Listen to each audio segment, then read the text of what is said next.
If you're looking for a show that has formal interviews with few things you can relate to, then this show isn't for you. This is the On the Air podcast starring you, the OTAP show. What does OTAP stand for? Well, we kind of just told you. These are informal interviews with people from all walks of life, talking about experiences you can relate to. Share in all of the laughs with real stories from real people. Find the show on iTunes, Stitcher, SoundCloud, and Android users can listen on the free Podcast Republic app. Now, get ready for this week's episode. Here's the OTAP show with your host, Corey.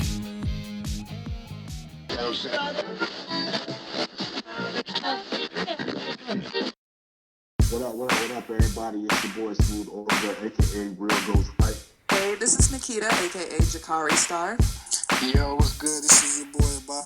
And this is Kaya, aka Black Honey. Hey folks, this is Corey, the host for Metal for Brains. Hey girl, she's so pretty. This is Greg, the infamous New Age Ike Turner. Kicking it with the homie Corey, aka The Real Shitty. Now you're listening to On the Air podcast. And you're listening to the On the Air podcast. The On the Air podcast. The On the Air podcast. Starring you. Starring you. Starring you. Welcome back to another episode of the OTAP show. This week, I have someone that I'm very privileged to have on the show. Someone I've been trying to get on the show for almost a year now because she's been super busy writing a book and doing some of the other things, but it's definitely been well worth the wait. One of the reasons why I do this show is because of bringing you guys guests and hoping that there's something that you can learn from them and catching a lot of their gems. And this person has a gem for a lot of stuff. So welcome to the show, Miss Gia. What's going on? I'm good. How are you? Pretty good. A little hot, but you know how Atlanta is. It's hot now, but it'll definitely be snowing tomorrow. So that's how that goes. Listen, I need God to get this weather situation together ASAP because I go to bed some nights and I'm cold, and then I wake up and it's like hot, and I'm like, God, what are you doing? Would you rather be cool or would you rather be hot? You know what? I would rather be cold because you can bundle up and blanket up. See? That's what or I whatever, tell people. but you can't produce heat. Like, heat is what it is. You know, if it's hot outside, you know, it's nothing you can do about that except for be naked, and that's like illegal in most states. So. Exactly. Like, I tell people that all the time. Like, I can sleep. Anybody knows me knows I can sleep through just about anything. But if you want me to really get up, turn up the heat. Like, turn that shit up. And I'm like, I'm going to have attitude, but turn it up. So, yeah, thanks for stopping by the show. Thanks for doing the show.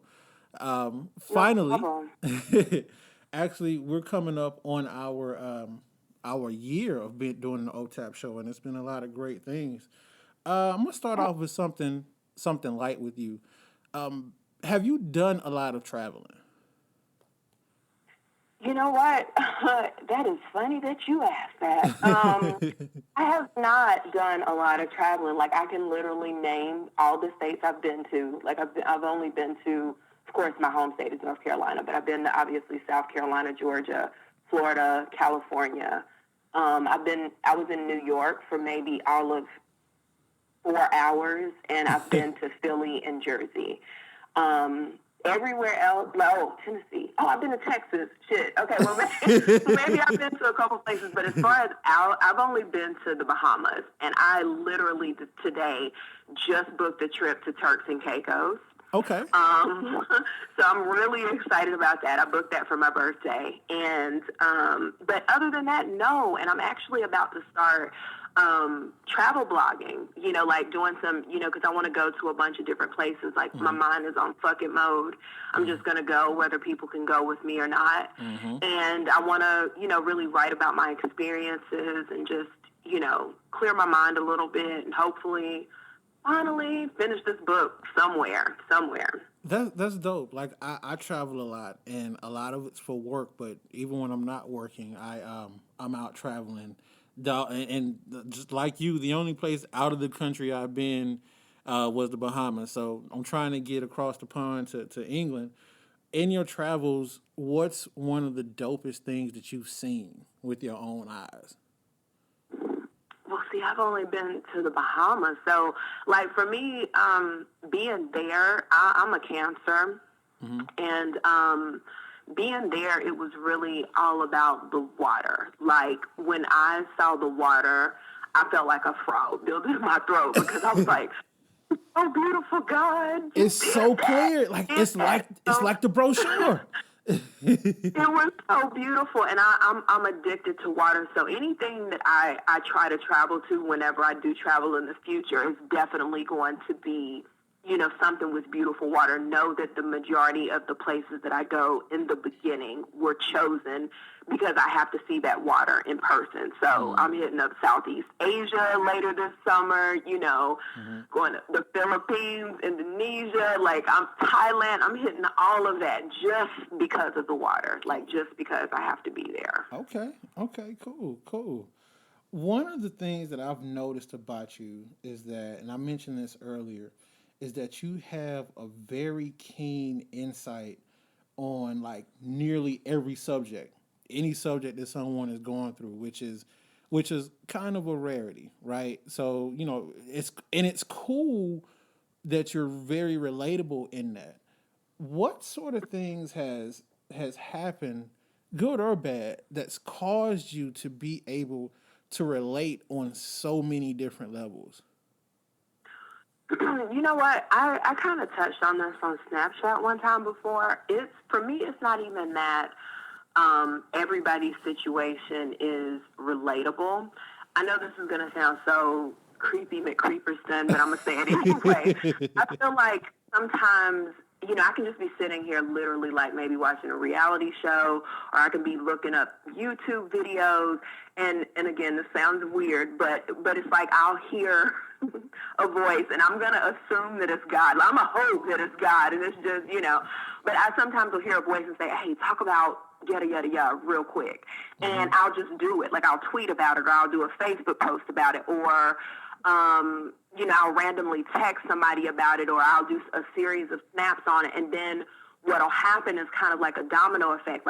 Somebody will hit me up and say, Gia, I'm going through da-da-da-da-da, and I needed to hear that. And I was like, oh, well, okay, I see why you wanted me to talk about that, because that has nothing to do with me right now, but I'm going to talk about it because I heard that I'm supposed to talk about it. But outside of that, I really, a lot of people who have followed me for a while, know, and then, of course, people in my personal life, know that I've just been through a lot. I've experienced a lot of stuff, both personally and then, dealing, of course, with other people.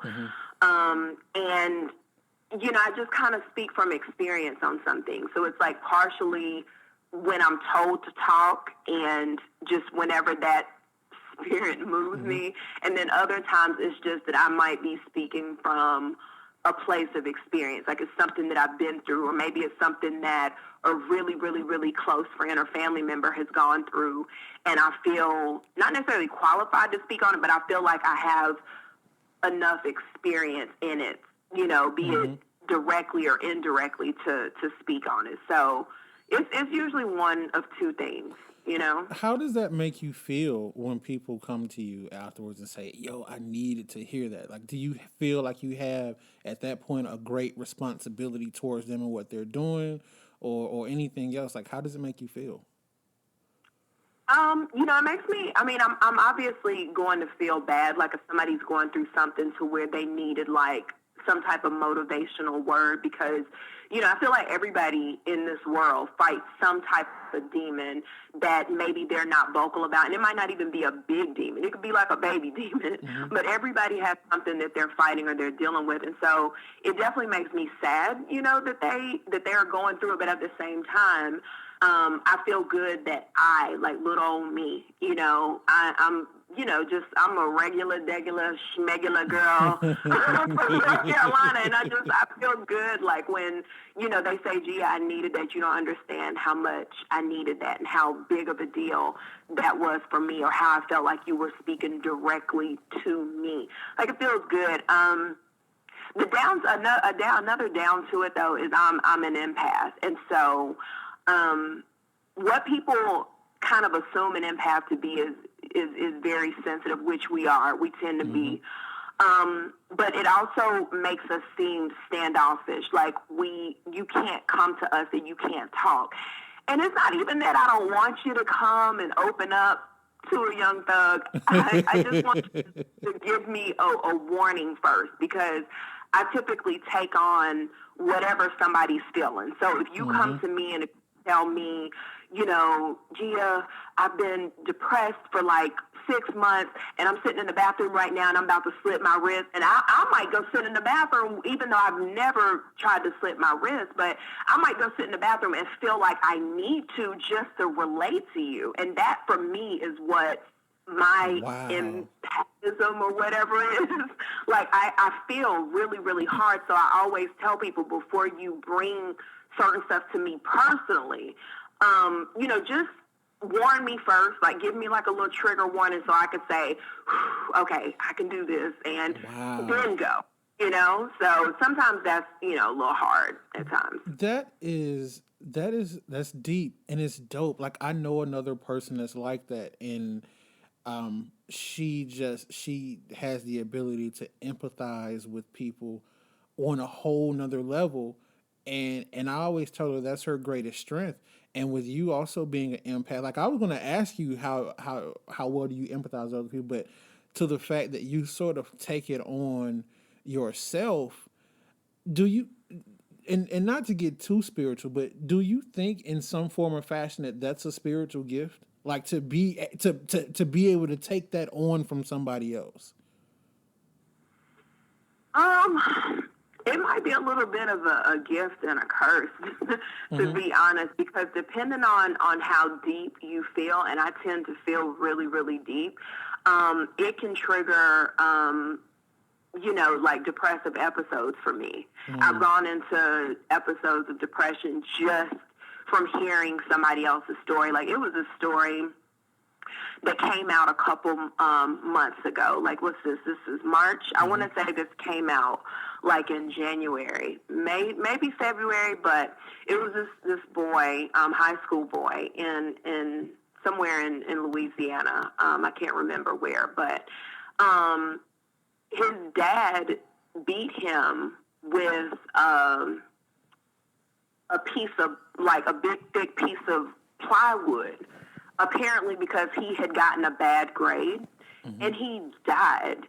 And I could not get that boy out of my mind. Like, I probably shouldn't have even mentioned it at this point, but I could not get him out of my mind. I just was like, oh, I wish I could have said, like, my mind goes into when it's situations like that, especially dealing with, like, Black people. My mind automatically goes, damn, I wish it was something I could have done. I wish I could have saved them. I wish I could have stopped, this from happening, that from happening. And it stayed with me so long that I literally snapped into depression for like at least a good 2-3 days. Like, I was just completely out of it and just could not understand why somebody could do that to a child. Like, bad grades don't make your life. And you literally took your child's life because of one bad grade, my nigga. Like, really, bitch? Like, I was so invested in it. I went to find this man's Facebook, and I sent him a message.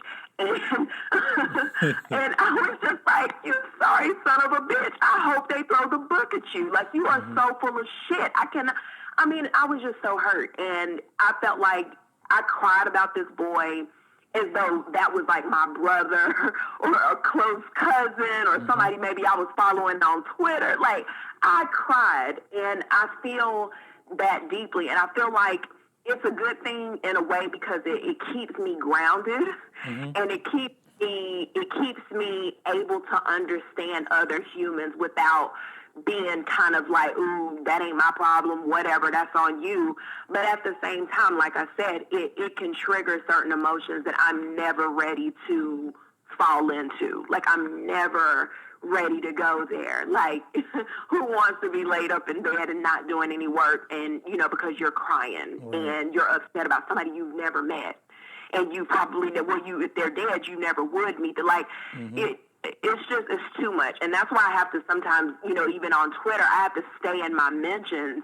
And I don't even know half the Black Lives Matter stuff that goes on, because sometimes I choose to kind of stay ignorant to it because it's too much. It's overwhelming. And, yeah, man, like gift and curse. It's definitely a form of self-care, because I'm that way, right? So there's a lot of things that go on that are widespread news, or there are a lot of things going on in the Black community that people are talking about all the time, especially on Twitter.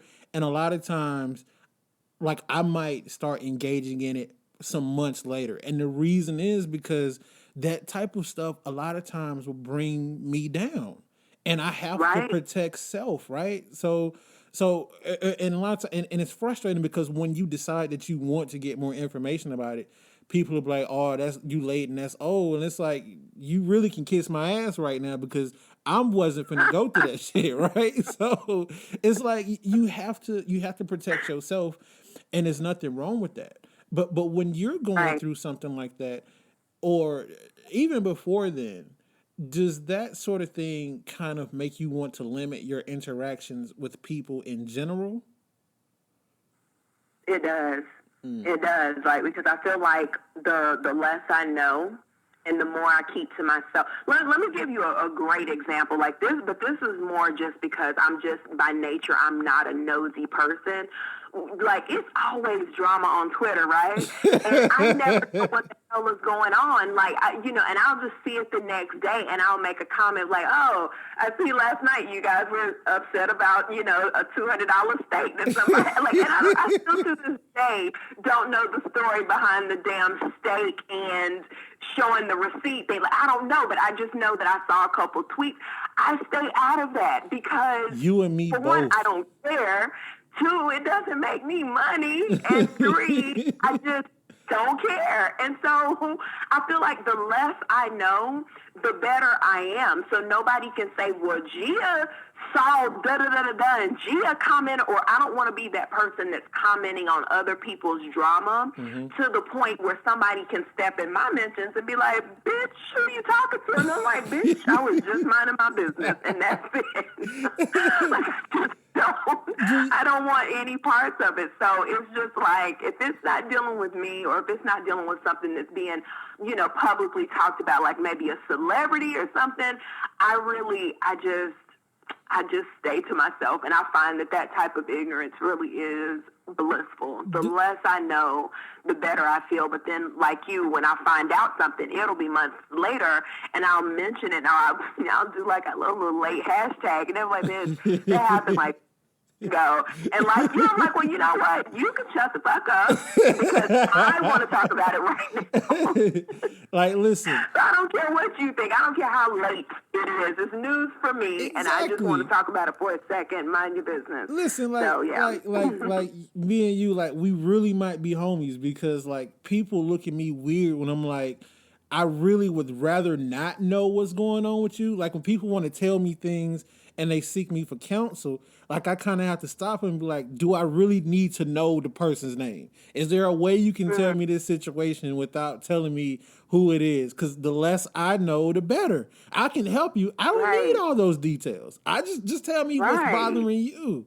So you get it. I don't need a whole lot. I don't need to know ads. You don't need to, you don't need to be like, "You remember that time we went to such and such with that girl? She had on the blue shirt. You remember?" And I'm like, "Listen, just tell me what's wrong with you on today." Exactly.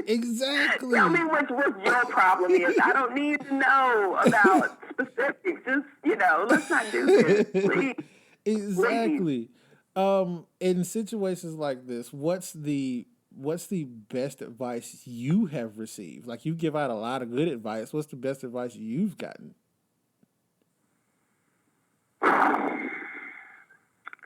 It's been so much, like, over the years. But I, even though I'm a heathen, like 99% of the time, I think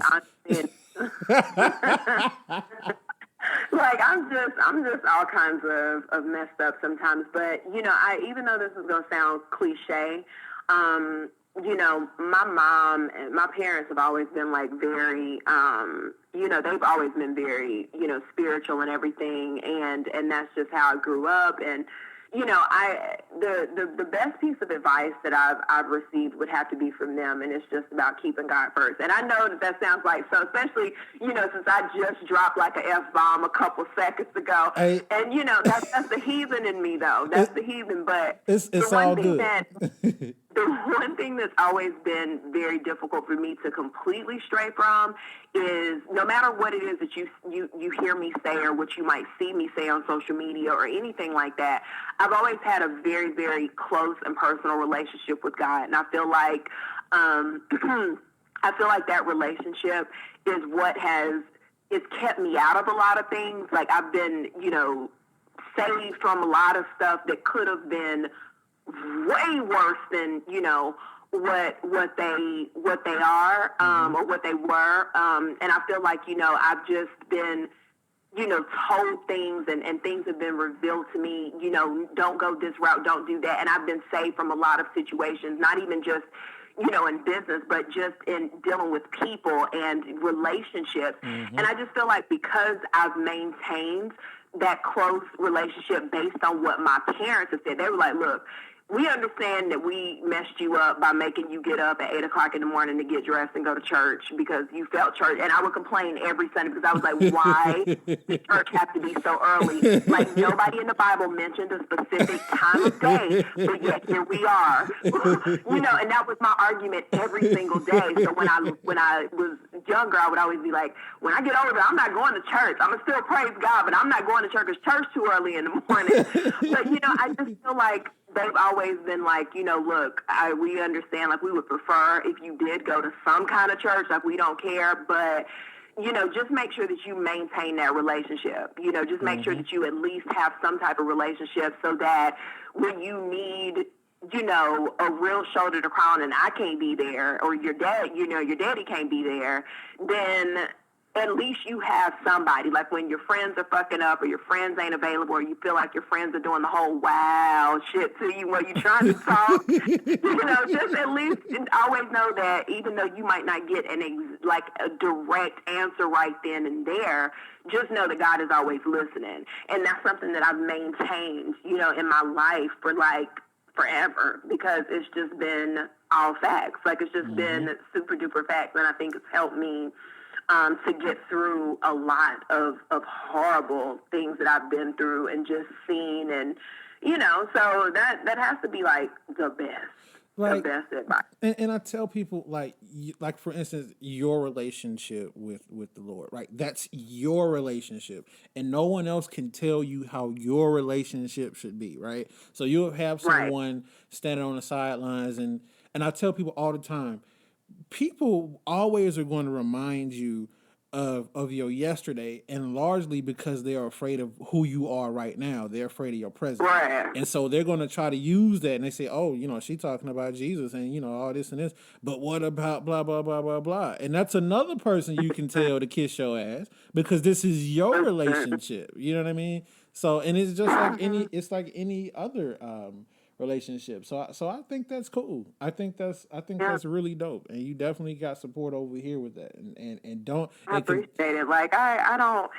People will bring up so much. Like like it's almost like their lives are perfect. Like you might not have had like as much of a fall as the next person or even the last person, but you've had some type of fall where your slate ain't completely clean. Yet, when you see somebody trying to build and trying to do better and, trying to make better for themselves, like, and just trying to not be in no drama, no bullshit, then I tell people all the time, there are people who make it their job to try to knock you down a few pegs. And it may not even necessarily be because they don't like you, because 99.9% of the time, people, especially when dealing with online stuff, they don't know you. They know of you. They know of you from what you choose to share, but they don't really know you. And they make it their job to knock you down or try to knock you down a few pegs because they feel, oh, you're getting, too big for your britches, like my grandmother used to say, or my great grandmother used to say. way, or, you know, they feel like you don't deserve it, or it could be completely not related to you and 100% relatable to them. Like, they might not like where they are in life. They might not like the fact that, you know, they attempted to do something similar to what you're doing and it didn't take off or it didn't do shit. And so because of that, they go and they create these fun little fucking anonymous ass accounts. And back in the day, I know this gets off to something I didn't need to do, but listen, back in the day, I felt like I needed to defend myself all the fucking time. Like, anytime somebody said something to me, about me, anytime an anonymous account found their way in my mentions and was just like, I feel the need to bring up this, and, you know, I would be like, well, let's address it then, let's talk about it. But now, well, let's talk about it, motherfucker. Like, I live on the land of fuckless. I don't care.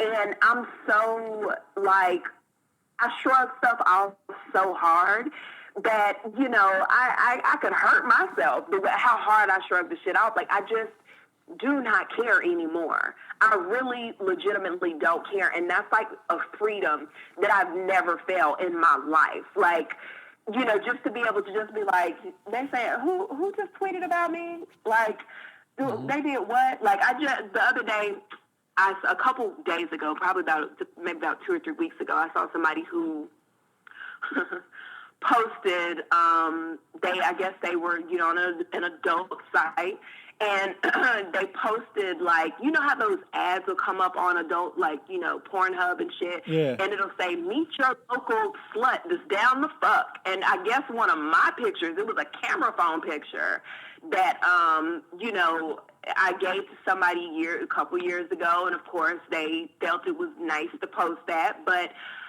you know, it was a camera phone picture that obviously didn't have any clothes on, and this person posted and was just like, oh, I was trying to watch, you know, video, and, you know, this picture of Gia popped up, and of course somebody stepped in my DMs on Twitter and was like, girl, go to so-and-so's page, and so I did, and I was just like, thank you for telling me, but they're blocked already. Like, it's not a big deal. Like, do you want me to retweet you? Because that was actually a really good shot of my boobs. So it just, like I said, the feeling of not give a fuckness that I have about stuff like that these days, it's just refreshing. Because back in the day, I know that it wasn't like that. I would literally sit on the phone and text with people and just be like, oh my God, you know, such and such and this and that, and I'm so nervous about. But now I'm just like, girl, what am I going to have for breakfast tomorrow? Exactly. And I got to work out. Yeah, I'm going to work out tomorrow. So, yeah. What's the biggest misconception people get wrong about you all the time? Probably that I can't be a nice person. You a mean ass? I think that a lot of people do feel that I'm mean, and some with good reason. Like, but I'm very private with certain things, and I'm very protective of certain things. And I also, you know, I'm cool, but just don't get smart with me. Like, don't be rude unnecessarily to me, and you won't have to feel. You won't have to feel that wrath come from me. And I think that because I've had to go off on people, because the majority of the people who, at online anyway, the majority of the people who don't care much for me is because I caught them saying things about me, or they would say something, and then when I would say something back, and I'm attempting to have, like, you know, just an adult-ass dialogue with them, then they'll be like, your opinion doesn't matter because you used to work in porn. Like, nigga, what the fuck? And so I'll block them, and they'll be like, oh, she can't handle conversation. I'm like, no, it's not that I can't handle conversation. It's that you can't handle conversation. And so I just don't put up with shit. Like, I'll say my piece, and then I'll block, you know, things. And that's in real life, too. Like, I'll be like, you know, I'll say what I have to say about a situation, and then I'll just be like, and I hope that you're done, because I am. And then I get labeled mean, and I'm really not a mean person. Like, and you know, I can't make people understand that, and I can't make people believe that, but you know, I feel that that's a big misconception, and I think that people have that perception of me because I protect myself. Like, you know, and what I mean by that is, again, not going out and defending everything that people say and things that people do. But when I go into my shell and I say, because again, I'm a Cancer, so I do go to that shell quite often. When I go into that shell and say, I'm not fucking with it, then I'm not fucking with it. And because I'm ignoring things, then that is seen as mean. Or if I do, you know, have like, you know, just a back and forth dialogue where someone, you know, again, they might get a little checked. Like I might bomb them a little bit. And it's not because I'm making a personal attack. It's just because I made a point.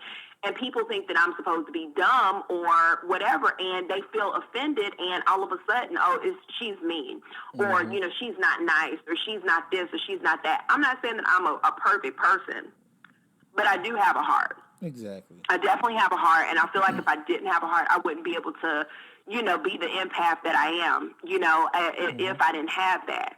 And so, probably the mean thing, Yeah, I think that's the biggest. So really, deep down, Gia is a softie. No. Listen, hold up. Hold up. I still got my NARS makeup over these tattooed tears, all right? Because I am a young thug. Now, don't do that. You ain't got a front for the OTAP show. You ain't got a front for us. It's just us. No, you know what? I am set. Like, I can be a softie about things. Like, but, you know, there's never really a point where I let my guard down 100%. Like, I just feel like it's just in my nature to be protective of myself. And this isn't to say that, you know, people can't get in for relationships or people can't get in for friendships or anything like that. But it's just, you know, I protect myself, and I protect myself for reasons. Like, I've definitely, you know, burned. I've been burned. And, you know, and I just feel like it's necessary for me to, you know, maintain my sanity with that protection. Like, it's super important. Right. No, I got you.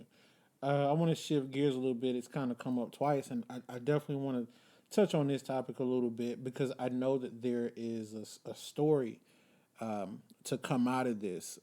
You have spent some time in the adult entertainment industry, and I want to start off with asking, how did you find yourself in that? And I don't want to say situation like it's inherently negative, like, because I'm sure you had your reasons. But for those listening and for those that just think they quote unquote know you, how did you find yourself in any form of the adult entertainment industry, first and foremost? Let me first say why I didn't land there. Like, because a lot of people, you know, want to make it about this, and it's not. Right. You know, I've heard about myself that it was about money. That I was just, you know, I just wanted this money, and, you know, no, that definitely was not it. For me, I got myself in that situation because at that point in my life, like, my self-esteem was really, really fucked up. You know, I had just gotten out of what I felt was my first real like, I went through a relationship and then experienced my first real heartbreak, like, with this person. Like, you know, before him, I had dated other people, you know, and had, like, physical involvement and everything with people. But this was the first time that I had been through something where it was just like, ouch, like, this hurts. Like, this is a lot. And, you know, and we had been through a lot of stuff, like, in the relationship itself. Like, you know, we had a pregnancy, you know, I just felt like, you know, it was my first real experience of Atlanta, you know, going out and being able to see, like, he really exposed me to things that made me realize once I was exposed to them that I was kind of sheltered and didn't realize it. But, you know, he just showed me so much of not even just Atlanta, and I'm not talking about we physically went out and saw the world, but, he just exposed me to so many things of the world that I think that, I would have been clueless to, for a couple years later, right, had he not. And so when we broke up, or when that was done, like I said, my self-esteem was wrecked. And it took me, at least a smooth year to get over this guy. Like, it was just hard. Like, and I remember, just having nights where I would call him and I would beg him to take me back and say, we can work it out. And, whatever I did wrong, I won't do it again. And, just from that, my self-esteem was really fucked up. And so at the time, I really didn't feel like I had anybody. Like, when I was here with, dating him, and I felt like at that point, he was all that I had. And for that to kind of be yanked away from me, because at the time I was pissed with my parents about a bunch of stuff, and and so I just didn't really feel like I had like a whole lot of people. And so my mindset went to, like, let me tell you exactly how this happened. Okay. Me and a quote unquote friend, and I hope that she hears this, because she still tries to communicate a lot with me. Like, when I retweet this interview, I really hope that she hears this, and this is so not nice, but I just want her to understand that I really, at that time in my life, I felt like she took advantage of where I was, the headspace that I was in. And even though I was an adult and I can make decisions on my own, obviously, I just really never respected the fact that she didn't pull me to the side and say, no, this isn't a very good idea. Like, I don't think this is a good idea. And I'm not blaming her, but it's just the fact that. You think she knew better and she coerced you into it, or you think she knew better? She definitely did. So Okay. So basically, this was the deal. She and I, this quote unquote friend of mine and I, decided that we were going to open an escort agency. Not with us, but with other people. Right. And basically, it was because she was working, like, doing accounting for, someone fairly, like, it was one of the strip clubs down here, and so it was pretty popping at the time. And she was doing, like, a lot of their accounting work, and she would tell me about how, certain things would happen, and she felt like, there were certain things going on, like a side business type deal, and we should get into it. So the whole time I'm just like, I'm a researcher. I've always been a researcher. I go into it, I research, and I learn about it, and I'm like, yeah, let's do this or whatever. And so we go and we open this business, and we get all these girls and everything, and we start the company. And one of the things that she said was, we need to work on getting some adult film stars. If we do that, then we'll be able to charge way more, and we'll be able to make bank, and, we'll be able to do this and that, like, just all types of stuff.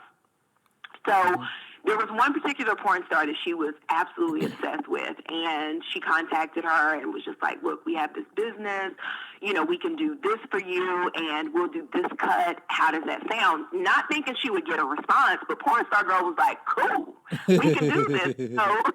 So my friend was like, you're better at thinking and talking on your feet. Like, you're really quick.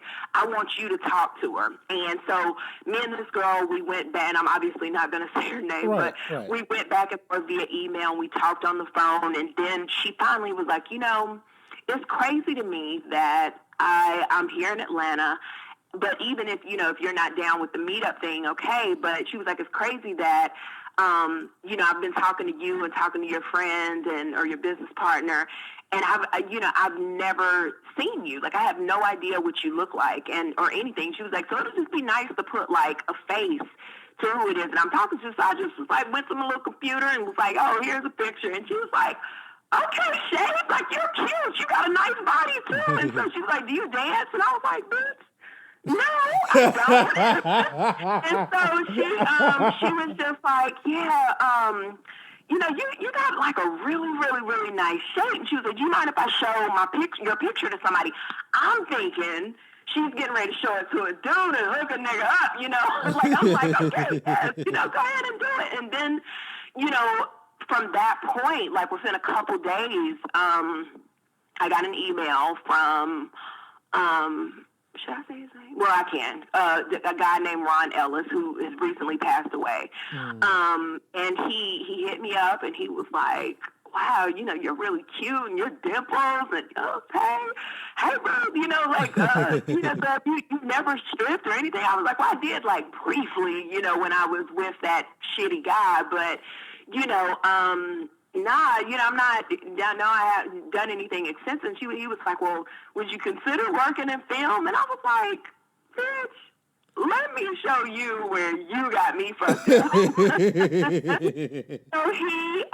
he was just like, well, just keep me in mind, like, if you're interested. And I went to my friend, and I was like, girl, bitch, listen to this shit. And so I told her, and she was like, you should do it. We would make so much more money, and yada, yada, yada. And I was like, you think? And I was like, well, I wonder if they can hide my tattoos if I do it. Like, that's how naive I was about that industry. And so, dealing with still at that point dealing with that breakup and, trying to, work in this job I couldn't stand. I was working at Singular, like I was a project manager, which for them was a fancy-ass term for tech support. That basically, I was hating this job, and, I was just like, you know what, I'm just going to do it because, fuck everybody. Like, fuck my ex, fuck my family, fuck everybody, and not realizing that making that decision was basically saying, hey, girl, fuck you too. Right. like, fuck you too. So that's pretty much what it was. Like, I went out to California, like, after that. And that's how the shit all went down.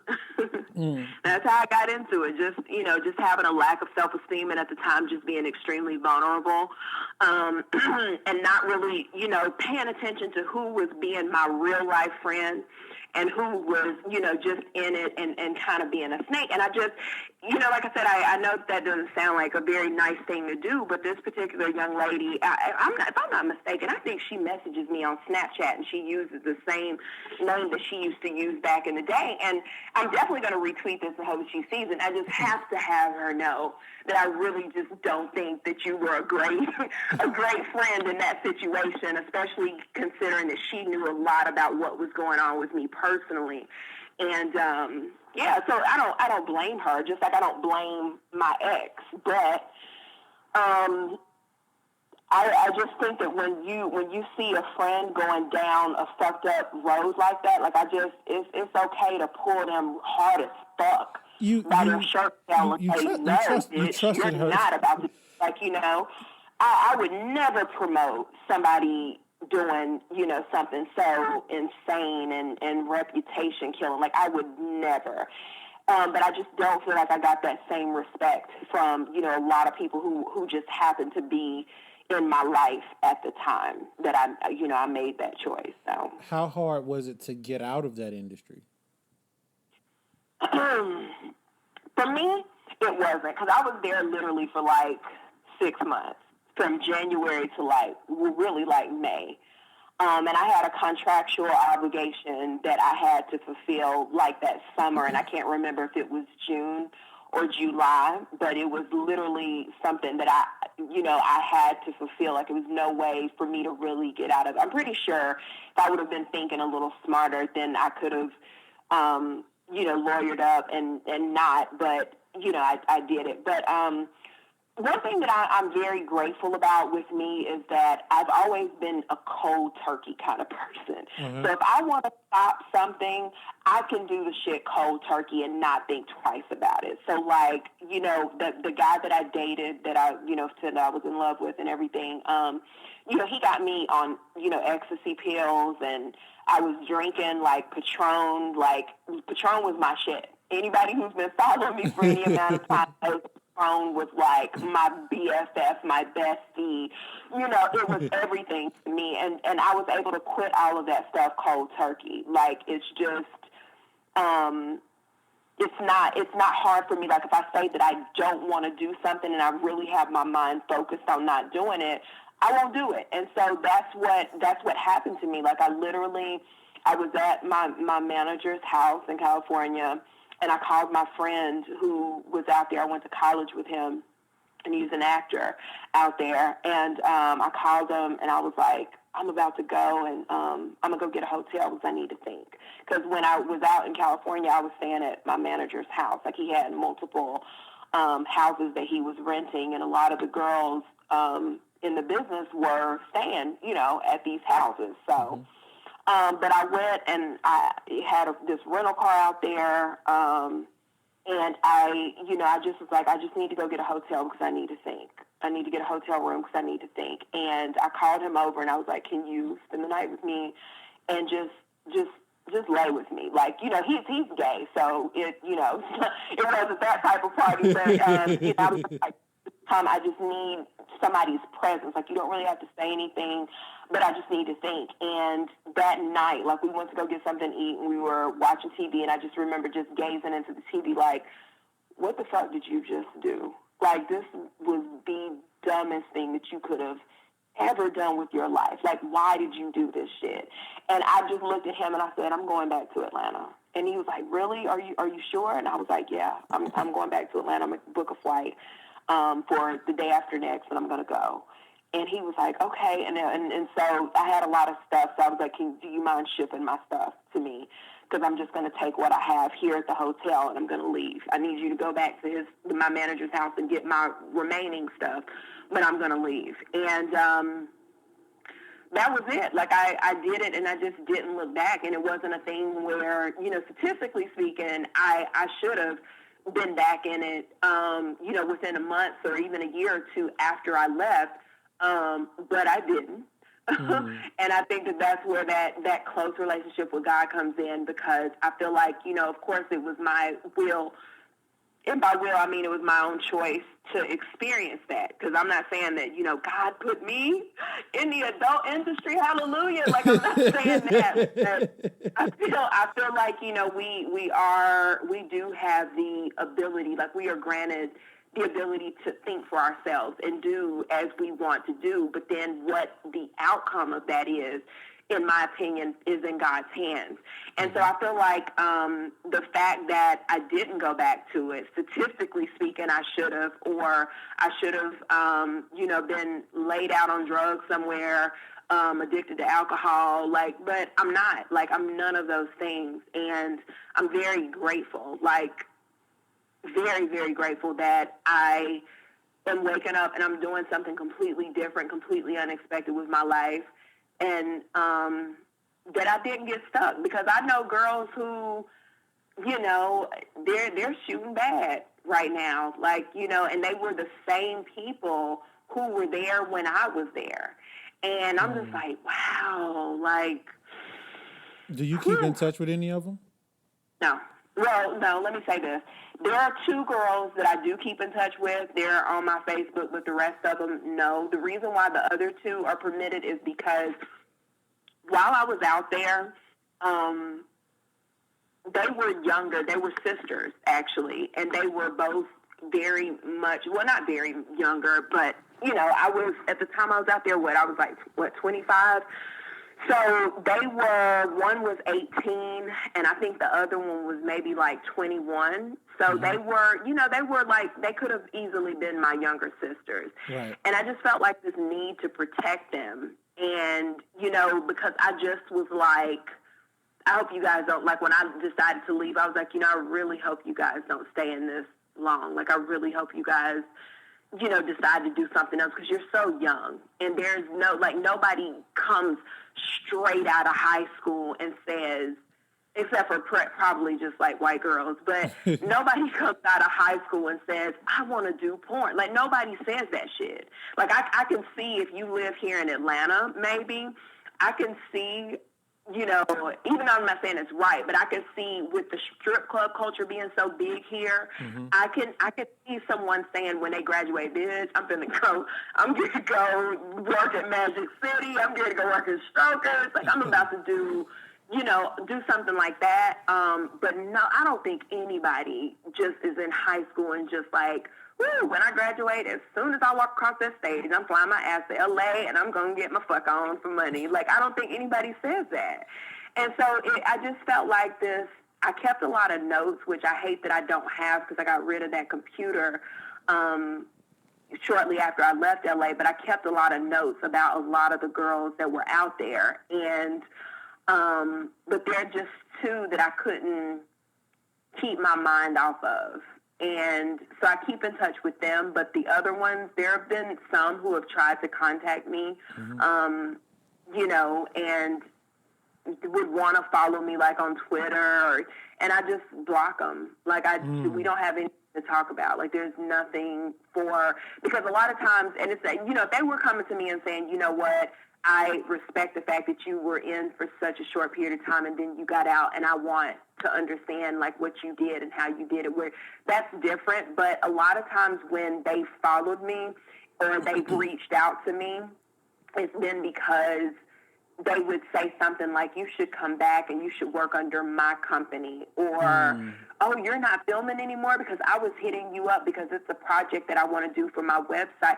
And I'm just like, no. So I just don't communicate with anybody, like nobody. I don't see the purpose, you know. You're in a really, from what it seems, a really good space now. You got your business going, you're writing a book. Do you think you'd be here now without having been in porn? Like, you mean as far as like my good space and as far as where I am business-wise? Business-wise, personally, all of that. Do you think that was something, do you think that was necessary? Like, do you think if you took that away, do you think you'd work the space you're in now, do you think you'd have gotten here? I think that I would have eventually, because the goal from the time that, you know, there was a certain point in my life where you know what, no, let me take that back. No, I think that I would have been still trying to figure it out. Like, I still probably would have been working like some type of customer service job or whatever. And the only reason why I say that is because it was a couple things. Like I said, when you're in that type of industry, there are so many people who have this expectation of failure for you after. And so I think that for me, that motivated me to be able to want to go out and say, look, bitch, I can still do. Like, don't do me, because I can still do if I want to. So there was this point that I felt like I had to prove. And then on top of that, after I got out, I did try to go and work different jobs, and they would not last very long because there was always somebody who would recognize me. Like, always. Like, it never failed.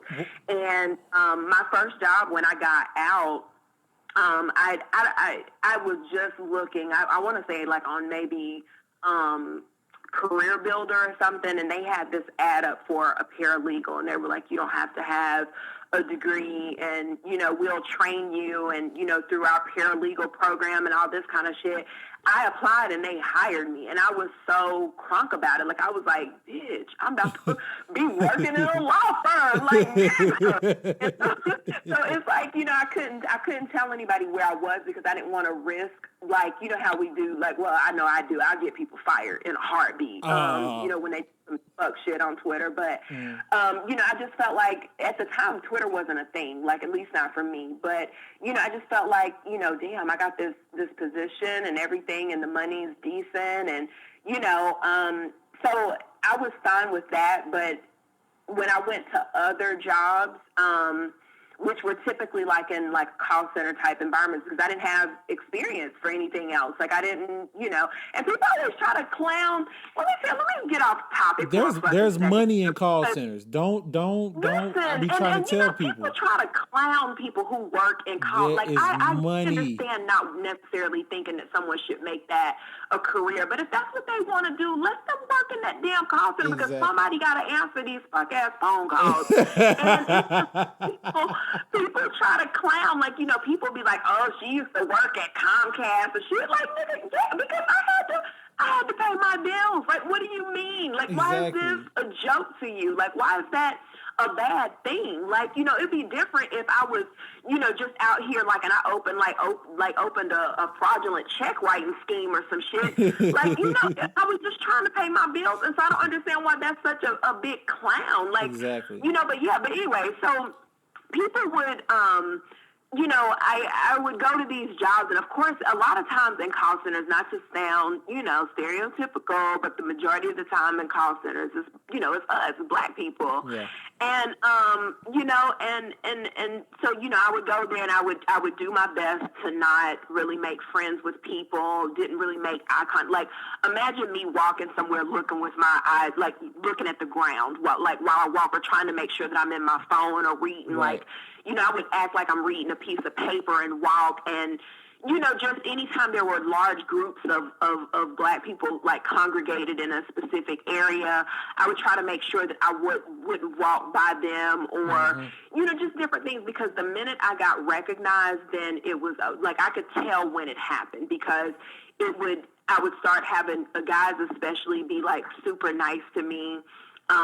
Kind of like in a flirty, type deal, or I would always get invited to, these little kickbacks and things, or I would have women, be not so nice to me anymore. Like, they would go from, being someone that while we were sitting in between calls, we would chit chat, and, to now I can't get them to look in my direction, Right.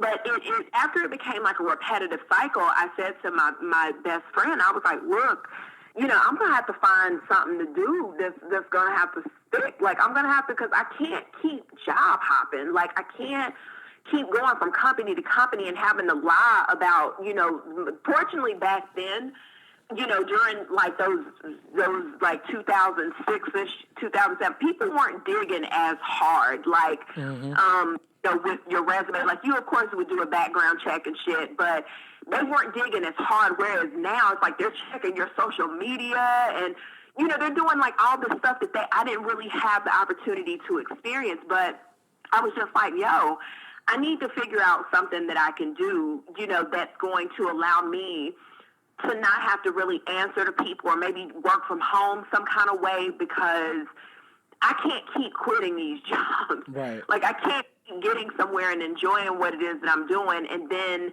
or, at least saying that it's okay, and then having to quit because, I get an email from, and people would have no shame. They would do this at work, but they would email me and be like, yo, hey, how are you? Good morning. I'm like, oh, good morning. Who are you? Oh, I'm so-and-so. I work upstairs in Ford or whatever, yada, yada.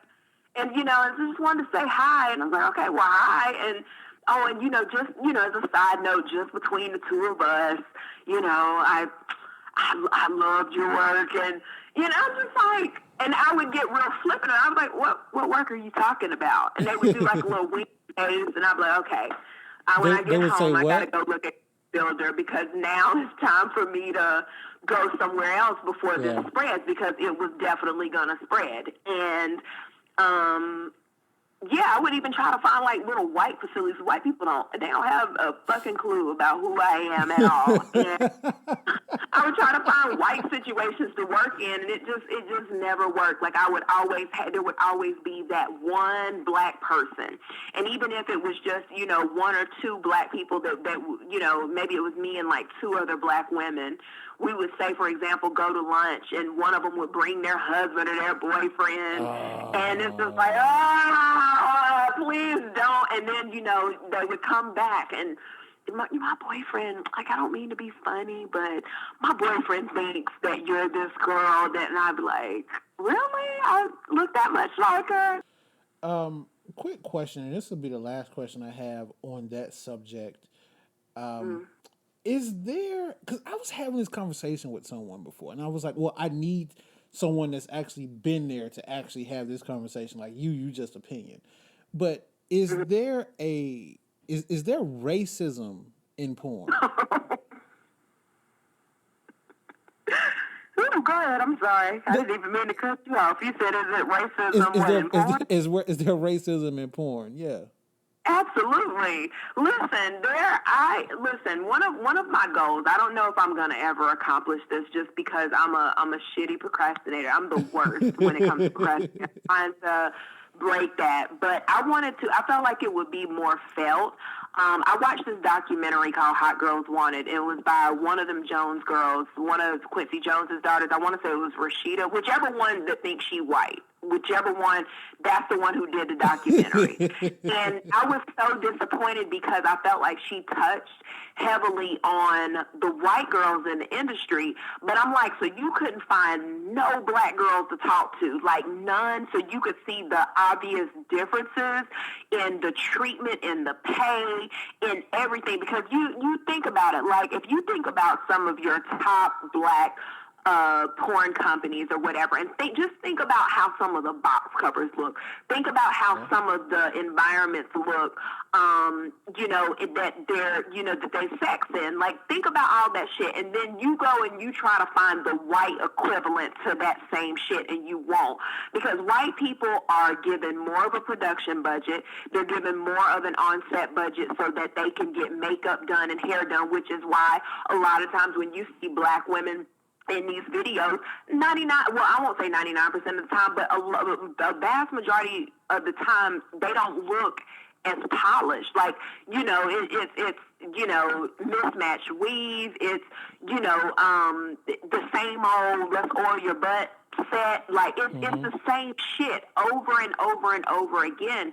And where that documentary failed, I told my best friend, I was like, I feel like I want to do a documentary about the dark side of the adult industry. And what I mean by that is the black side.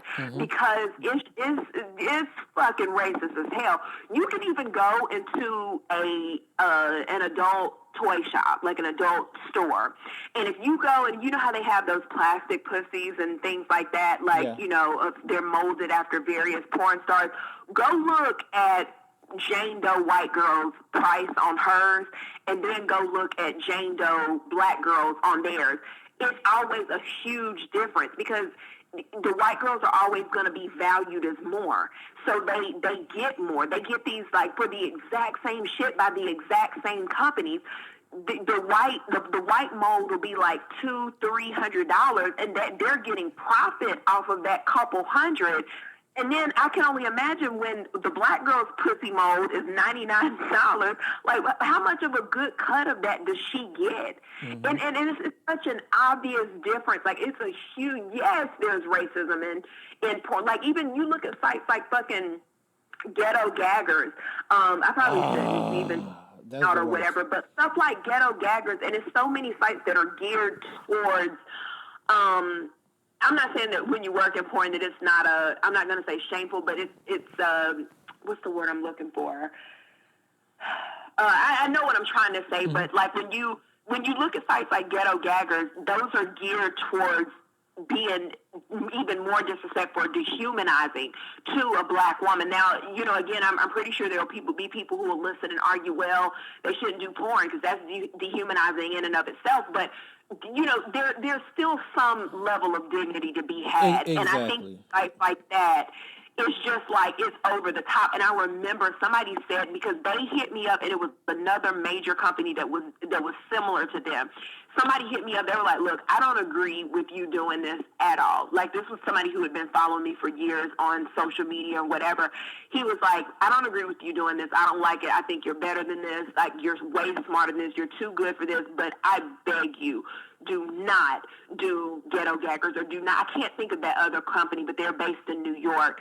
But they're similar to Ghetto Gaggers. And they were like, please don't do that. Like, just don't. And it's just like, to me, a lot of the stuff, especially once you start fucking with white men in that shit, a lot of the stuff that they do, it's real slave master and slave to me. Yeah. And now that I'm completely woke, it took me a couple years to get to this point, but it's disrespectful as hell. Like, it's very dehumanizing. The differences, the obvious differences in the way black women are treated in that industry, even black men, in comparison to their white peers or white counterparts. Like, it's bullshit. To me, it's enough to say, don't do it. Like, just don't. But, it's definitely a lot of racism. Definitely just kind of like in a regular job where, Jane Doe, Susie or whatever, she can get this promotion and it'll probably be paid more than, Shaquana. Like, it's always a difference. And porn is definitely not. Like, even if you go, for example, say if you were to go to like an escort website, like an Eros or something like that, and if you look at a white girl who is literally doing the exact same thing, and, you know, she has nice pictures, the black girl has nice pictures, they're doing the exact same thing, they have the same amount of experience, that white girl can easily charge $500, $700, $750, you know, for whatever it is that they do. Meanwhile, back at the ranch, black girl is, I'm $150 an hour, $100 an hour, $200 an hour. Like, what? Like, black bodies matter. Like, you know, I just think that it sucks that difference is there, because I don't want to knock people who want to be in sex work. Like, if you're in it and you enjoy it and you're not there because somebody's forcing you to be, and this is just where you want to be, then I don't knock your choice. But I just think that some of the things, the obvious differences are very, very fucked up when it comes to the adult industry and black people in it, for sure. Do black actors get paid more if they do it with a white actor, or do white actors get paid less for working with black actors?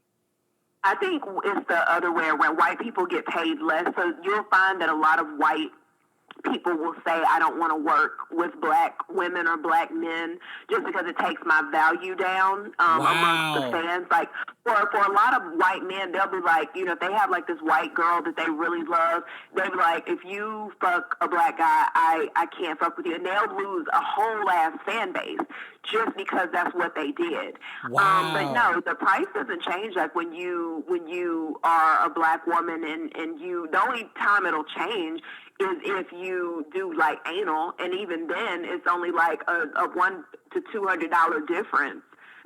The asshole ain't worth more than $200? Listen, let me tell you, and this is why I was destined to not make it in that bitch, because I came with a laundry list of what I'm not going to do. I was not swallowing. And my ass was forever off limits. No finger, no nothing.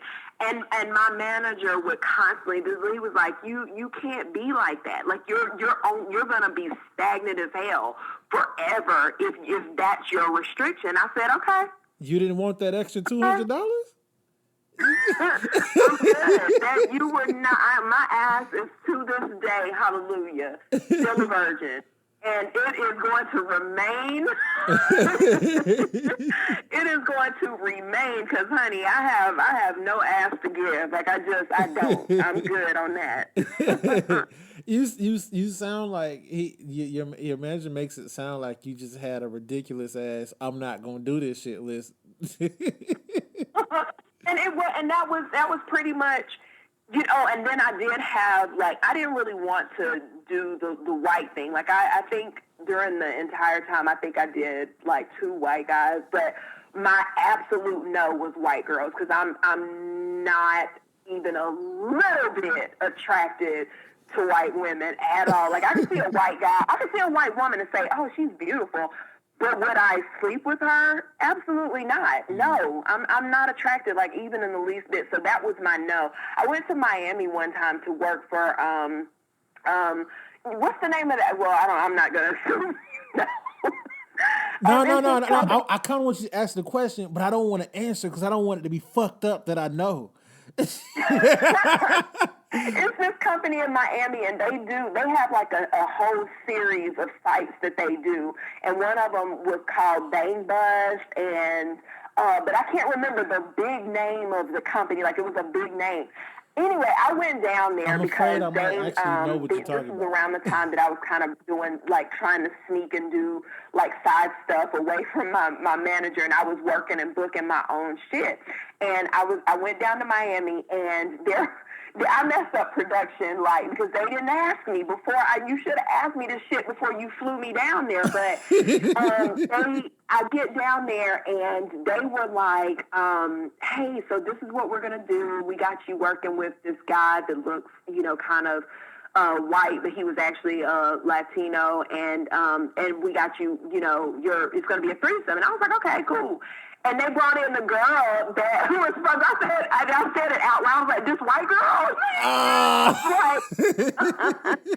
They were like, yeah, we just think, we think it would be really good because she works well with black women. I said, I don't give a shit. I don't work with white women. And you could see what the fuck, like, how dare you in her face.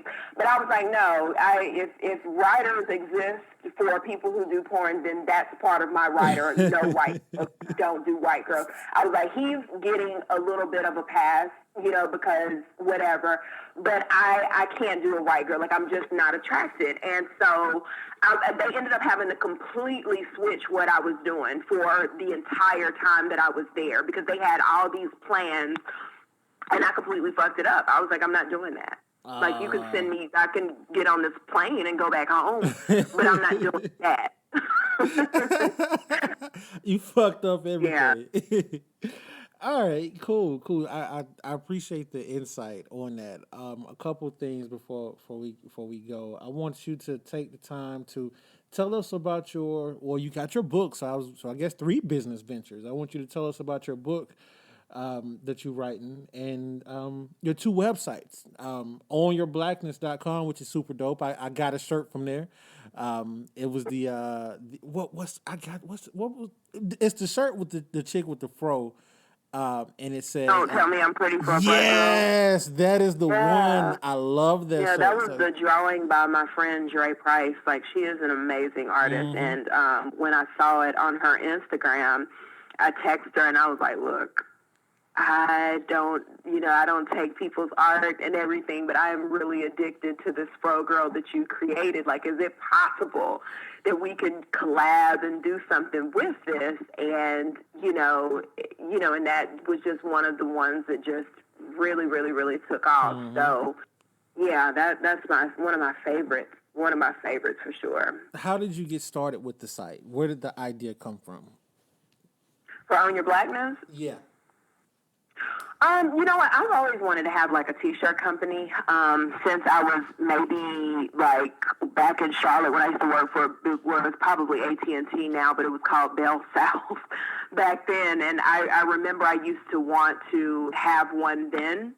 But the problem was I would go in stores and I would like go in, say for example, like Abercrombie or Walmart or Target, and I would see what would be on their shelves, and I'd say, okay, well, I'm going to make this, and I'm going to make my own version of it, or I'm just going to change the T-shirt color and do something exactly like it, not understanding that that's not how business works, and so I've always wanted to have one, but, I over the years, like, I've just really started paying way more attention to what being Black is and how the media does like a really, really good job at trying to make us feel like we're less than, and like we're not good enough, like we're not smart enough, we're thugs, we're not intelligent, we don't know how, like it was just so much. And so initially I was doing shirts on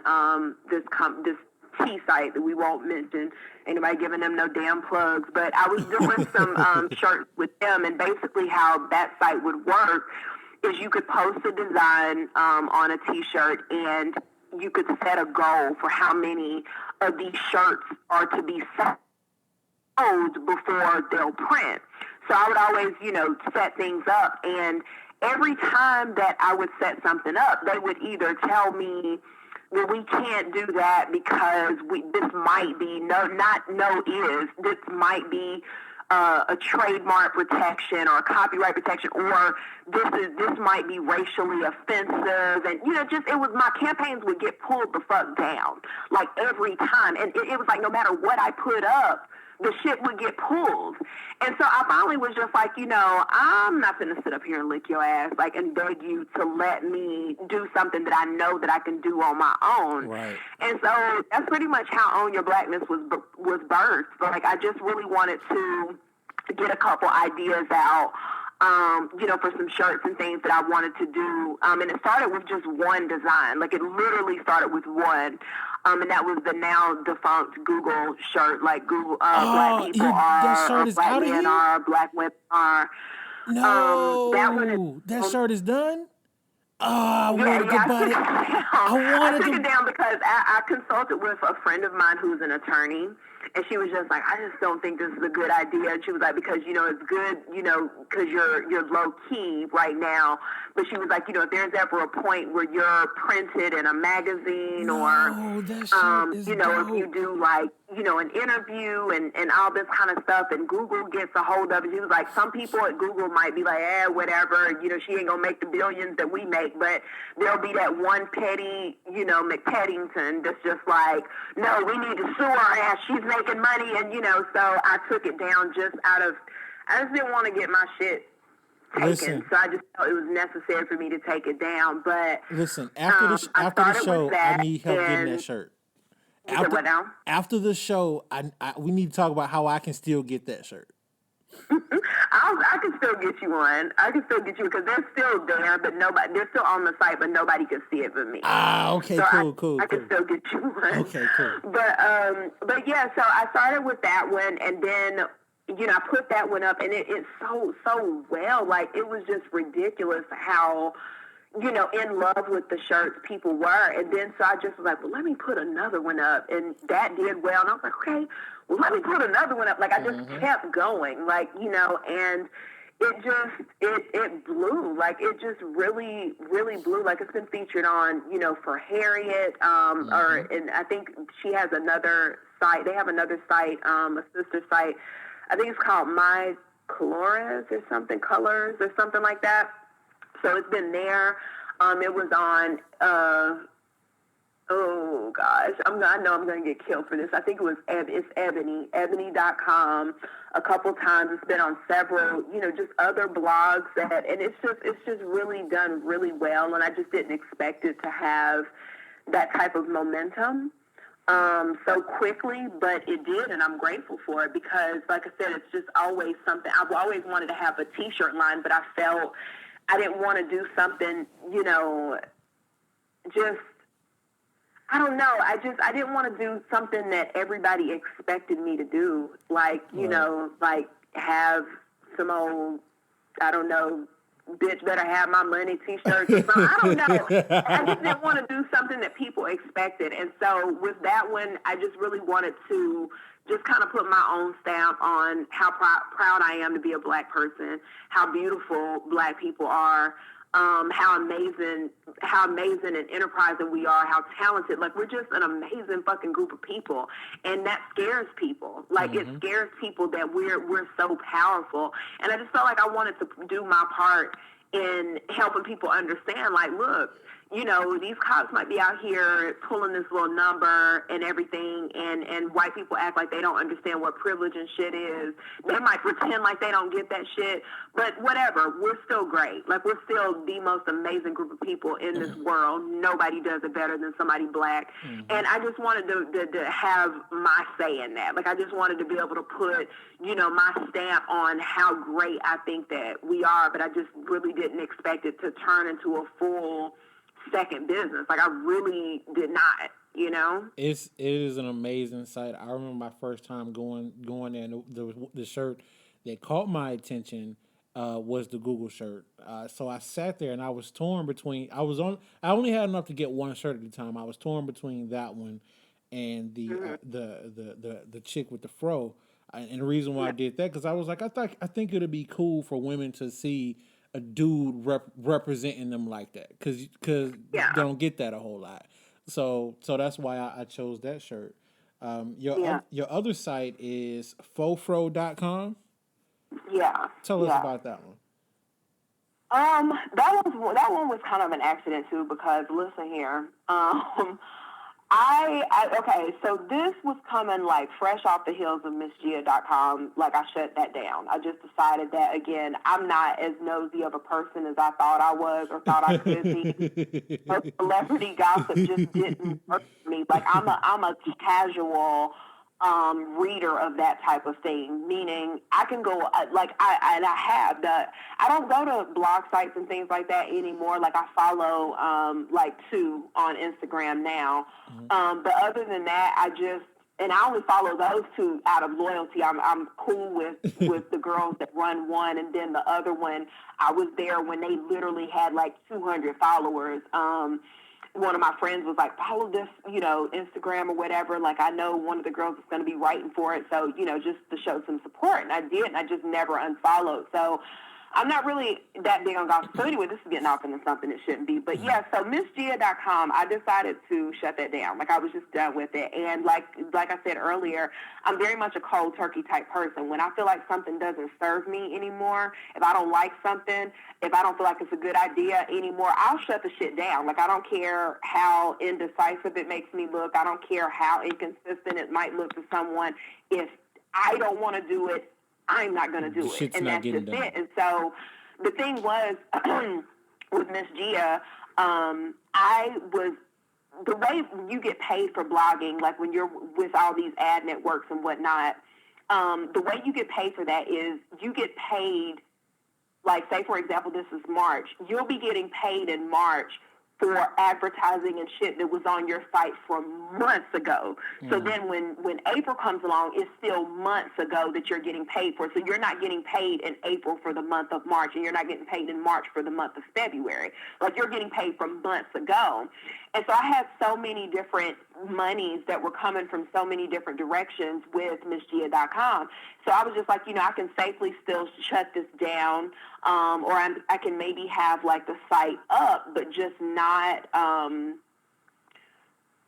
be active with it, so that way those ads can still rotate. But then after a while, when people stop visiting, and those, you're not going to get those same ad impressions on your site anymore, because, they'll realize, okay, well, your traffic is slowing down, so we're not going to put bigger ads on your site because you're not doing anything to warrant that. So we're going to put less and less. And so what happened was my money started to run out. Like, the money that I was getting paid every month, it literally started to run out. Like, it literally was, I did the calculations, and I was like, by this point, my last couple checks are going to be like a $600 check, a $300-something check.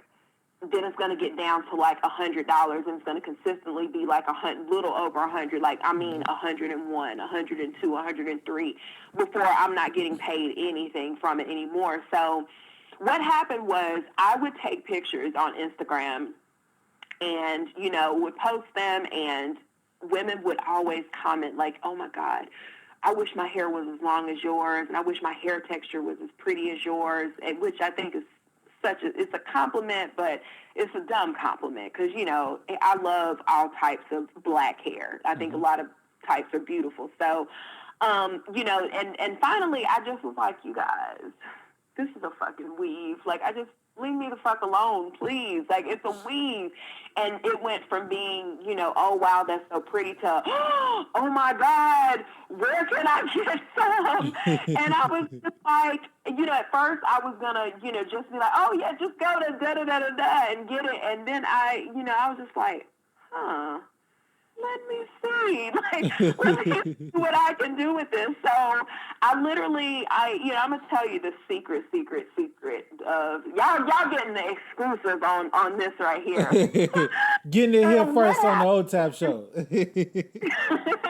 So what happened was I decided, like, I was thinking I'm a name person, and I like names that are to the point. I like names that I can remember. And I was trying to think of a name. So what I initially did was I created this business plan. And the business plan, before I even put the damn site up, it was going to cost me $5,000 to $7,000 just to launch this shit, right? Because I just had all these big ideas of things that I needed to do in order to make this brand a thing. So what I did was I was just like, my motto became start from where you are. That's my favorite thing to tell people. Whether you're starting a podcast, whether you're starting a physical, like you want to sell hair, a t-shirt company, whether you want to start doing consults. It's great to think big. There's nothing wrong with thinking big, but the most important thing is stop letting that big thinking stop you from moving. And that's what happens with a lot of businesses is people never start the business that they want to start or go into the things that they want to because they're so busy thinking of the way bigger picture, and they're not thinking of the small things that they can do like right now to get things started.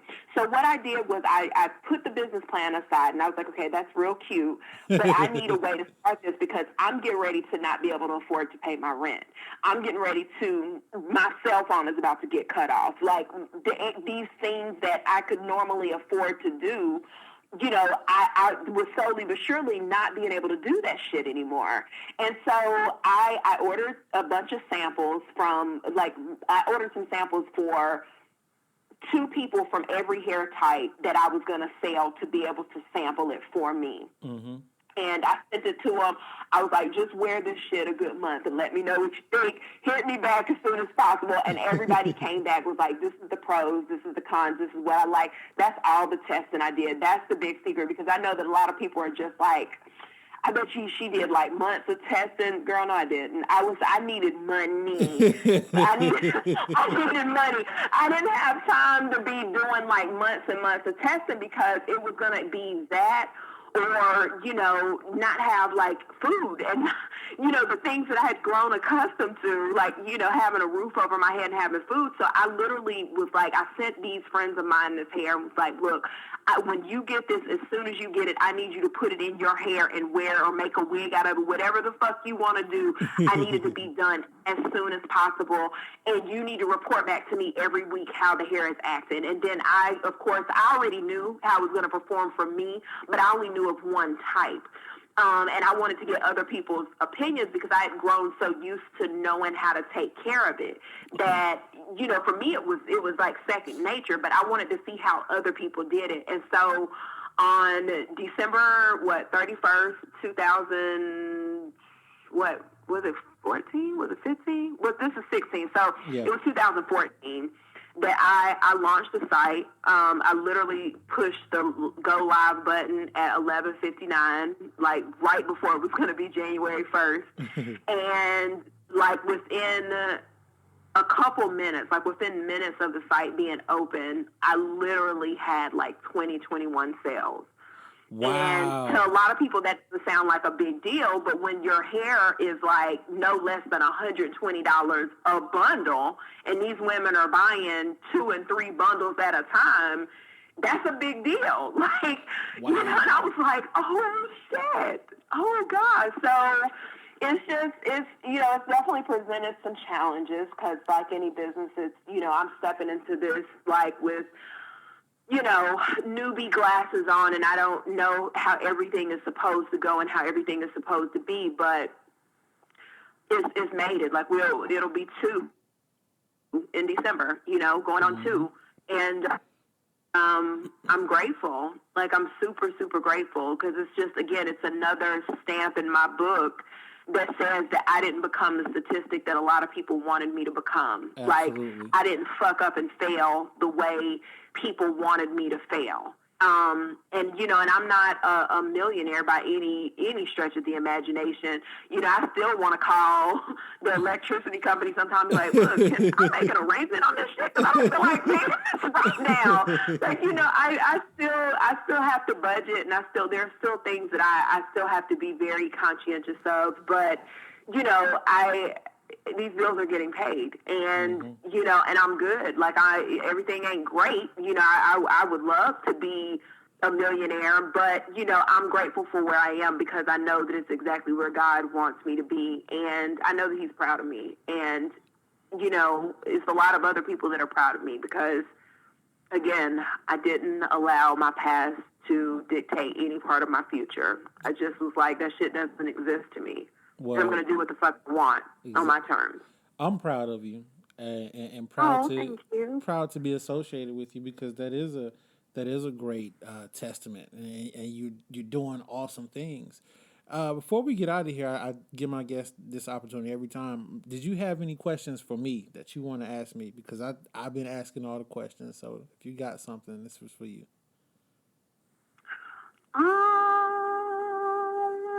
You know what? I'm I do actually have a question, because I'm always curious, like when people invite me to, I always feel very honored to be asked to be a part of people's, podcast, or like if someone wants to talk to me on their blog.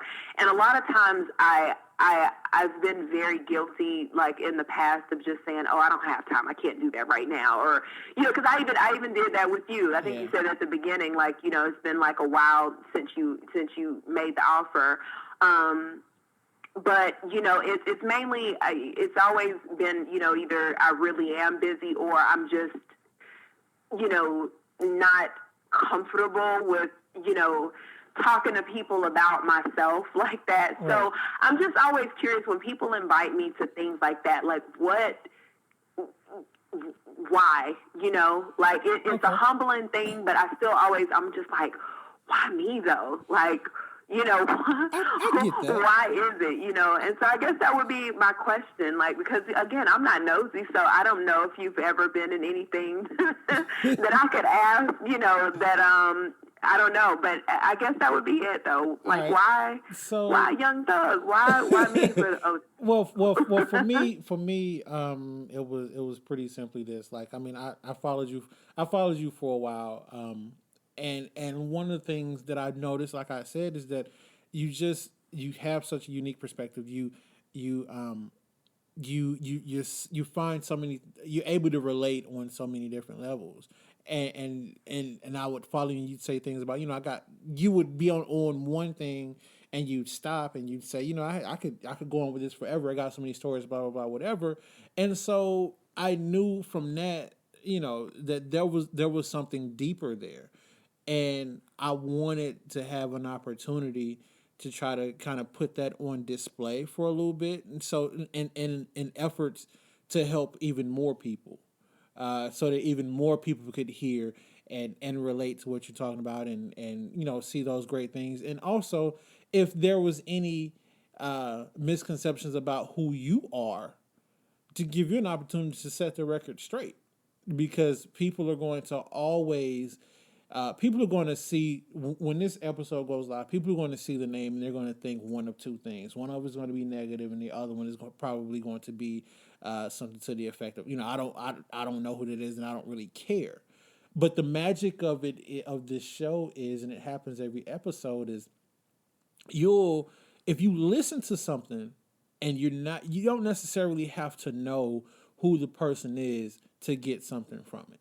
And if you know who the person is, there's always something else to that you didn't know. So it was a combination of those things and just your wealth of knowledge and your insight that selfishly, even for a second, I wanted to be a part of that. And I wanted to have an opportunity to have that on my show because it's you're valuable in that respect.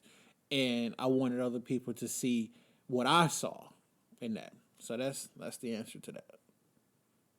I definitely appreciate that. I don't think that a lot of people get, the opportunity to give people those little look-sees inside and everything. And so, you're just kind of out there as, okay, well, this is so-and-so, and that's just them. But I think that it gives you the opportunity to get more of a perspective on people. And that was one of the, I've listened to a couple of your episodes up to this point. And no, I have. I really have. Oh, okay, cool. I really have. I think the one that made me say, you know what, I'm really going to do this was the most recent one that I listened to was with Darth Finn. Uh-huh. I don't remember her name, Vinny. like her real name, but Vinny. I just when I heard that, like, that was the perfect example of what you just said. Like, people will have their thoughts, because I had thoughts of her, and I've told her this personally after listening to the interview. I had thoughts of who I thought or assumed her to be, and it wasn't a very nice person. Like, I just didn't think. But hearing about her mental disorder, which is something I definitely relate to, and Just hearing just her just be human, that just made me, like, I sent her a message and I was like, I fucking applaud you. Like, you are the shit for what you did. And I think that your interview was perfect, and you are a wonderful person, and don't ever let anybody tell you differently. And so that's the nice side of Gia that comes out that people don't get to see. But, I'm just like, you're an amazing person, and don't ever let anybody, make you think otherwise. Like, fuck them, and she thanked me back, and, and everything. And I feel like it's just a wonderful opportunity for people to be able to see that, some of their faves, or, people that are quote unquote infamous for whatever reason, or, people who may just have like a big following, just whatever the case may be. Like, I think it's a great opportunity for, for people to be able to get that different perspective. So I definitely appreciate it. And I'm so grateful to have been a part of your wonderful show. And I can't wait for this to come out. I know that people are going to still just be like, I'm going to keep her blocked. And, and you do that because, you can block me, but I'm still going to be on your timeline by somebody. So it's all good. I know, right? It's all good. All good. That's what's up. So before we go, plug somebody, anything you got going on, anything you want the people to know, where they can find you, your websites, any of that good stuff.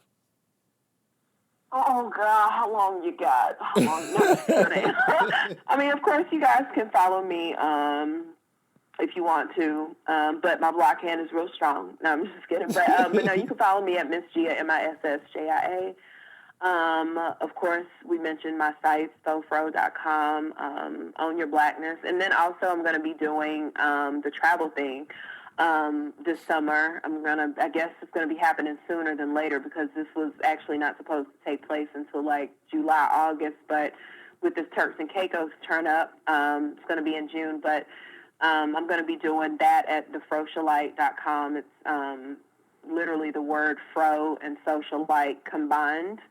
And, and it's just going to be, do what now? I said, that's dope. Frocialite. I like that. Thank you. Yeah, Frocialite. Because the tagline is big hair everywhere. Like, that's me. I love wearing big hair all the time. And so it's like big hair everywhere. And so I'm going to be documenting just some of the places that I go. Like, I'm not trying to be like, I'm not trying to take anybody's shine and, be like this travel blogger and give up my life doing everything else. But I just feel that in order for me to finish these books like I want to, because I don't even have just one book that I want to do, or even if I do this adult industry documentary, which I hope to get to unlazy myself and do someday. But, even if I do that, I just feel like I just want to get out and just get new air and get a new, be around different people and experience different cultures and see things that I haven't gotten to see before, and draw inspiration from those things before I sit down and say, okay, I'm going to finish this book. And so I just wanted to put that like on its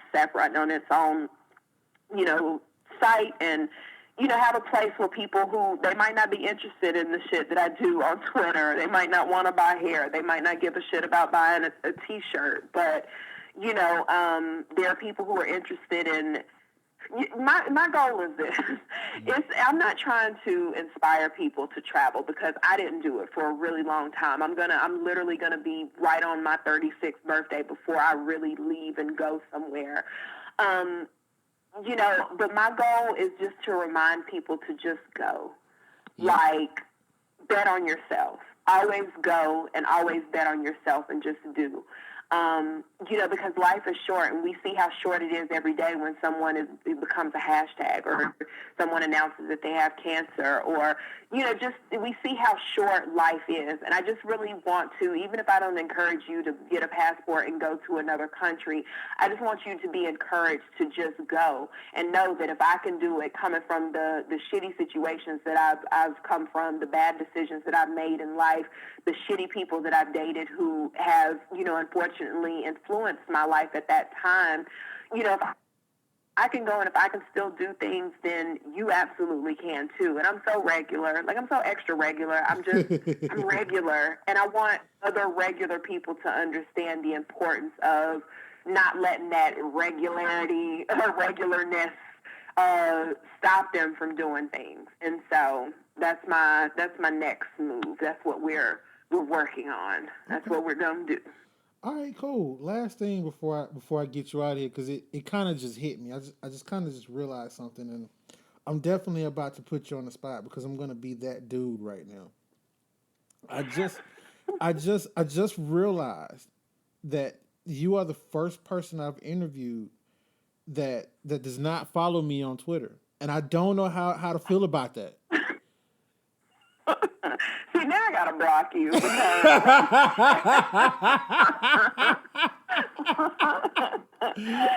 what? And I'm gonna go ahead and follow you because there's no reason why I don't. Like, I think that I'm so stuck on. I hate having high numbers of. I don't understand how it is that people follow like 800 people, like 1,000 people. Like, how do people do that? Because how do you understand what's going on your timeline if you follow that many people? But you know what? That's not shade at all. That is not shade. I'm going to go ahead and I'm going to follow you. I'm going to do it right now. Thank you. Right the hell now. Thank you. I mean, I get the whole, how do you keep what's going on your timeline, but I'm a value. And look at you following 1,393 Wait a minute. Wait. Those are 1,993 people that are super cool as fuck, okay? Like, I am very engaged with my followers, so I don't know what you're talking about. But the thing is this, I am an enhancement to anybody's timeline. Like, you are missing out. I am doing you a favor. And that's what and you know what's the worst? I can't stand, like, another reason why I don't really follow people like hardcore is because when I follow somebody, the quickest way to get me to unfollow is if they were a person who interacted with me like a lot. Just always in my mentions, because that's usually how I gauge how I follow people. Like, if they're always in my mentions, I'm just like, shit, I might as well follow this person or whatever. But then you follow them and they stop engaging you. It's like, hello, nigga. Like you were just talking to me like a week ago. Like, I feel like when people do that, that's the equivalent of like this dude, like, taking you out on dates and shit, and then he finesses you out of your drawers and you finally give him the pussy, and he just stop talking to you. I was like, nigga, like, really? Because they be like, finally, she finally followed me. Fuck. I'm just like, just don't do. Like, why do people do that? Listen, I just followed you. We in that thing. Right. We are in that thing. So the property value of your timeline has just gone up like 30%. With that follow. Oh, well, see, listen, but you got twit cred now because I'm following you. So what we gonna do? Well, that's still 30% more that you got. So it's mutual. We just helped each other out. I appreciate it. I mean, good looking out, but you welcome too. I mean, hey, well, you welcome. You ain't no more welcome than me. You welcome. We don't argue about this. I'm the welcome this. I